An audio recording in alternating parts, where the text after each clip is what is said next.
দেখছেন সবার খবর, সবার নজর, বার্তা এক নজর। জনকল্যাণ শিবির থেকে ফেরার পথে বিজেপি কর্মীদের ওপর বোমা হামলার অভিযোগ, ঘটনায় আহত 5 জন। নদিয়ার করিমপুরে বিজেপি কর্মীদের লক্ষ্য করে বোমা হামলার অভিযোগ ঘিরে উত্তেজনা ছড়ালো এলাকায়। ঘটনায় আহত হয়েছেন অন্তত 5 জন বিজেপি কর্মী। এই ঘটনাটার বিষয়ে আপনি কতটা জানেন? রবিশাইপাড়া এলাকায় জনকল্যাণ শিবির থেকে বাড়ি ফেরার পথে বিজেপি কর্মীদের ওপর হামলা চালানো হয়। অভিযোগ, দুষ্কৃতীরা তাদের লক্ষ্য করে বোমা ছোড়ে। বিস্ফোরণে কয়েকজন গুরুতর জখম হন। এই বিষয়ে নদিয়া উত্তর বিজেপি সভাপতি অর্জুন বিশ্বাস জানান যে তৃণমূলের রক্তে সন্ত্রাস আবারও তা প্রমাণিত। সন্ত্রাসের জনকল্যাণ শিবির থেকে বাড়ি ফেরার পথে বিজেপি কর্মীদের উপর অতর্কিত হামলা চালিয়েছে তৃণমূল আশ্রিত দুষ্কৃতীরা। আমরা চাই মসজিদে চিহ্নিত করে অবিলম্বে দৃষ্টান্তমূলক শাস্তি, যদিও তৃণমূলের বিরুদ্ধে অভিযোগে।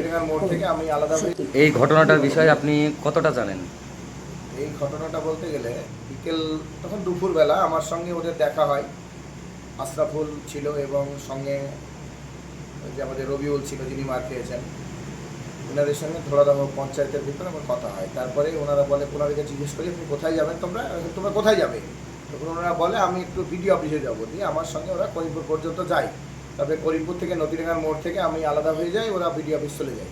তারপরে বিডিও অফিস থেকে ফেরার পথে নাকি ওরা যেটা আমাকে বললো যে ওরা আমাদের এই প্রাক্তন মণ্ডল প্রেসিডেন্টের বাড়ির সামনে তৃণমূলের কিছু গুন্ডা বাহিনী এবং মানে ওই এদের দেখতে পাই, মানে মেম্বারদের।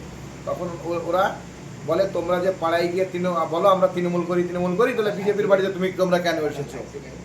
এরকম একটা কথোপকথন হয়। তখন এই কথোপকথনটা হওয়ার সময় ওদের সঙ্গে একটু ঝামেলা হয় নাকি বলে।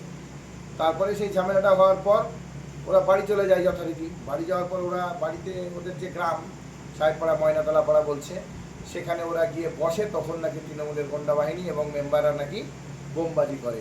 কিন্তু আমি তো দেখিনি, জাস্ট আমি ওদের মুখ থেকে শুনেছি এই পর্যন্তই। আপনার পরিচয়?